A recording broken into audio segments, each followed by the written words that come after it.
क्षमा चाहते हैं। सबसे पहले तो मैं आदरणीय प्रधानाचार्य महोदय से निवेदन करूंगा, श्री हनुमान प्रसाद वर्मा जी माल्यार्पण कर आदरणीय श्री पांडे जी का स्वागत करें और उक्त कार्यक्रम के उपरांत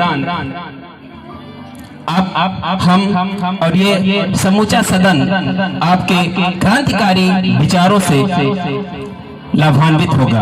आदरणीय प्रधानाचार्य महोदय कृपया माल्यार्पण कर आपका अभिवादन करें। जोरदार तालियों से आप साथ दें, हौसला अफजाई करें हमारे नन्हे मुन्ने बालकों के लिए, प्रेरणा बने जिससे कि वो अनुसरण द्वारा अधिगम कर सकें।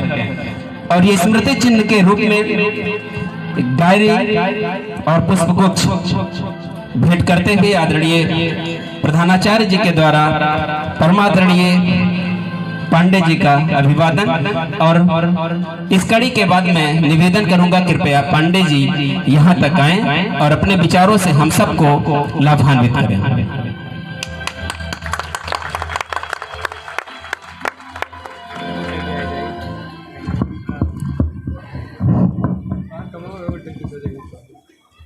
श्री हरि के धाम अवध धाम के समीप रचे बसे मां सरयू व मनोरमा के मध्य इस मां सरस्वती के पावन मंदिर में उपस्थित इस देश के कर्णधार नन्हे मुन्ने बच्चों और इनको दिशा दशा और सही शिक्षा देने वाले यहाँ के शिक्षक शिक्षिकाएं, विद्यालय प्रबंध समिति के सभी गणमान्य और हमारे बाल सखा, हमारे मित्र जो भी कहा जाए, अनुज, इस विद्यालय के प्रधानाचार्य हनुमान प्रसाद वर्मा जी, आप सभी को इस शानदार कार्यक्रम के लिए बहुत बहुत धन्यवाद, बहुत बहुत साधुवाद। और मैं इस विद्यालय के इस वार्षिकोत्सव कार्यक्रम में मुख्य अतिथि के तौर पर यहाँ पर उपस्थित इस क्षेत्र की बेटी, इस क्षेत्र की बहन, इस क्षेत्र की गरिमा, इस क्षेत्र की आकांक्षा, पीसीएस रैंक की अधिकारी, चूंकि कार्ड में तो तहसीलदार लिखा था, यहाँ पता चला कि प्रमोशन भी मैडम का हो गया, तो इसलिए पीसीएस अधिकारी हो तो आप हमेशा रहेंगे। आपको और यहाँ पर उपस्थित क्षेत्र के सभी गणमान्य क्षेत्रवासियों को मैं सादर नमन, वंदन, अभिनंदन करता हूँ और विद्यालय परिवार का ही एक अंग मान करके पूरे विद्यालय परिवार की तरफ से आप सभी का स्वागत, वंदन, अभिनंदन करता हूँ।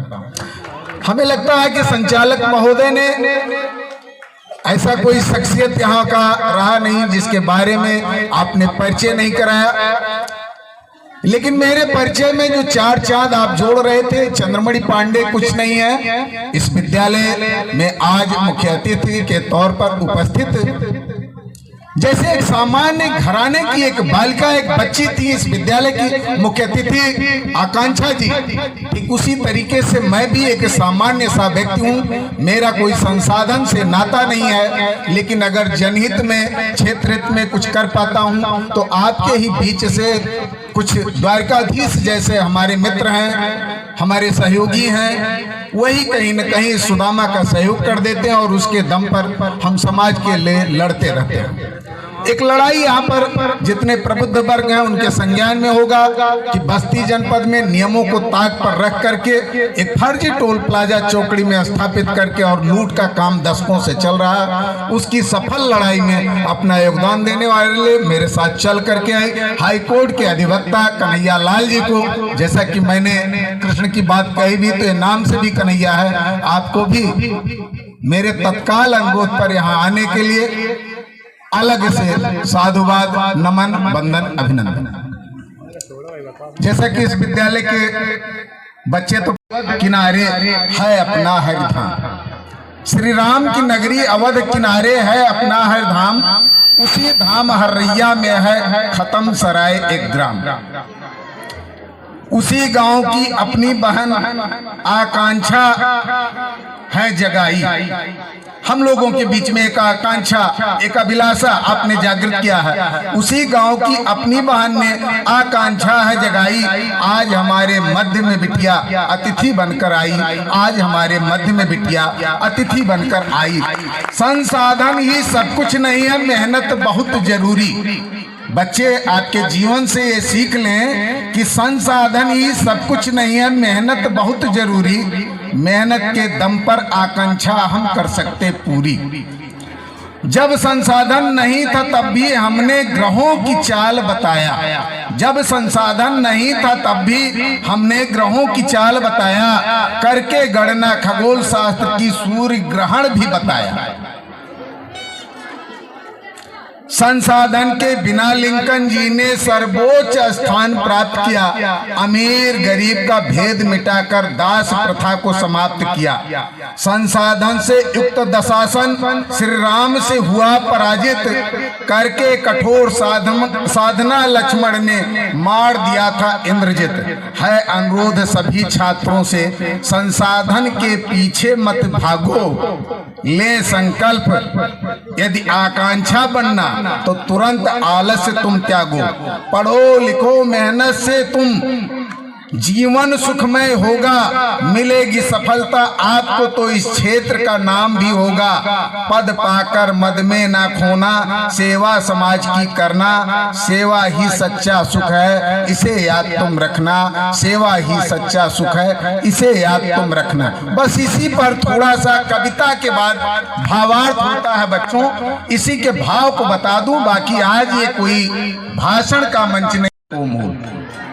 तो प्यारे बच्चों, मैं कहना चाहूंगा कि आप मेहनत करेंगे तो आप आकांक्षा पासवान बन सकते हैं, आप डॉक्टर कलाम बन सकते हैं, आप इब्राहिम लिंकन बन सकते हैं। लेकिन उसके लिए आपको मेहनत करना पड़ेगा। ये कहने से काम नहीं चलेगा कि पिताजी ने फला विद्यालय में नाम नहीं लिखाया, पिताजी ने कोचिंग नहीं कराया, पिताजी ने पर्याप्त संसाधन नहीं दिया, हम साइकिल से जाते थे, हम थक जाते थे। ये सिर्फ बहानेबाजी है। चाहे वर्तमान में यहाँ की मुख्य अतिथि को आप आत्मसात करेंगे या राम युक्त तो भाई चल ही रहा है राजनीति में। लक्ष्मण जी को भी देखेंगे तो उन्होंने जब 14 वर्ष की निद्रा का त्याग किया है तब जाकर के इंद्रजित को पराजित को कर पाए हैं। तो ऐसी स्थिति में आपको अपने आलस्य को छोड़ना पड़ेगा, अपने संकल्पों के प्रति आज से ही जुट जाना पड़ेगा।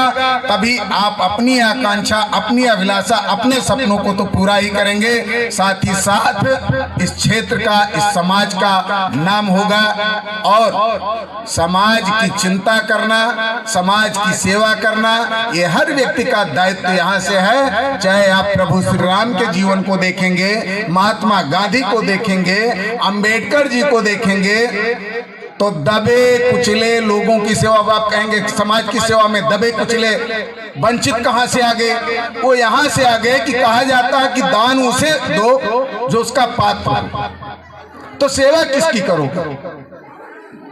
सेवा उसी को करो, उसी की करोगे जो एक पैकेट बिस्कुट खरीद के पानी नहीं पी सकता और प्यास से व्याकुल है, उसे पानी पिलाओगे, तब वो धर्म होगा, वो सेवा होगा। कोई पीड़ित है, वंचित है, उसका अधिकारी नहीं सुन रहे हैं, उसकी आवाज बन के आप ब्लॉक जाओगे, तहसील जाओगे, आज जाने की जरूरत नहीं। लेकिन जब पढ़ लिख के आप किसी मुकाम पर पहुंच जाएंगे तो उस समाज के अंतिम पायदान पर खड़े, सबसे निचले पायदान पर खड़े व्यक्ति की सेवा करके जो आपको सुख मिलेगी, जो शांति मिलेगी, वो बच्चों मैंने अपने 10 वर्ष के जीवन में देखा, वो कहीं नहीं मिलेगा। यही बीच में आकर के बताया हूं, जब हाई टेंशन तार से मलौली में रेशमा जली थी और 15 दिन तक किसी ने उसका सुध लेने का काम नहीं किया था। जब उसके साथ उस हाई टेंशन तार को हटाने और उसके घर की माली हालत को दूर करने, दोषियों को सजा दिलाने के लिए मैं चल करके आकर के मलौली गांव में धरने पर बैठा, तो अधिकारी भी जुटे और जनप्रतिनिधि भी जुटने का काम किए। और तब जब ऐसी घटनाएं हमारे बीच में घटती हैं तो हमारा समाज, हमारा परिवार और हमारा अपना स्वयं का मन ही कहता है कि आज कुछ हमने अच्छा किया। हम हनुमान प्रसाद वर्मा जी के इस कार्यक्रम में पहुंच के माला न पहने, ये बड़ी बात नहीं है। इसका समाज कहीं रास्ते में मिलके नहीं कहेगा कि भैया आप पहुंचो माला पहराएगो, बहुत अच्छा लगा, नहीं। लेकिन जब किसी गिरे हुए को आप उठाने का काम करेंगे तो समाज का जो व्यक्ति आपका विरोधी भी होगा वो भी आपकी प्रशंसा करने का काम करेगा। लेकिन समाज की सेवा करने के पहले मैं बच्चों को कहता हूं कि सबसे बड़ा धर्म बच्चों आपका है, आपके ही इंटर में एक पाठ है कर्तव्य परायणता, और उसमें कहा गया कि एक नाविक का काम है सच्चे ढंग से नाव को इस पार से उस पार पहुंचा देना। एक चालक का काम है गाड़ी को गंतव्य तक सुरक्षित यात्रियों के साथ पहुंचा देना। एक शिक्षक का धर्म है बच्चों को अच्छी शिक्षा देना। हर व्यक्ति का अलग अलग अपना कर्तव्य है, अपना धर्म है। तो आपका अगर कोई धर्म है, कोई कर्तव्य है, तो सिर्फ शिक्षकों और अभिभावकों द्वारा दिखाए गए मार्ग पर चलते हुए पठन पाठन करते हुए अपने जीवन को संवारना और इस समाज और इस देश को एक नई दशा और दिशा देना। मैं उम्मीद करता हूं कि जिस मेहनत और लगन से, क्योंकि इस विद्यालय से तो मैं तब से जुड़ा हूं जब एक कमरा भी पक्का नहीं था। और पक्का नहीं, आपके प्रधानाचार्य जी, भाई कृष्ण की बात आ गई, राम की बात आ गई, आप तो हनुमान ही है और सेवक से जुड़ा आपका नाम ही है। हनुमान जी का हमारे यहाँ ननिहाल है, हमारे घर के बगल में। अब आप सोच सकते हैं कि हम लोग तो साथ में खेले हैं, दौड़े हैं, हो सकता है आम आम के लिए झगड़ा भी किए हों, लेकिन शुरू से इस विद्यालय के जान रहा हूं किस मेहनत और लगन से आज विद्यालय इस ऊंचाई पर पहुंचा है कि अब तो कोई कमरा टीन टप्पर का रह ही नहीं गया। तो निश्चित तौर पर मैं आज के इस मौके पर इतना कहना चाहूंगा कि क्षेत्रवासियों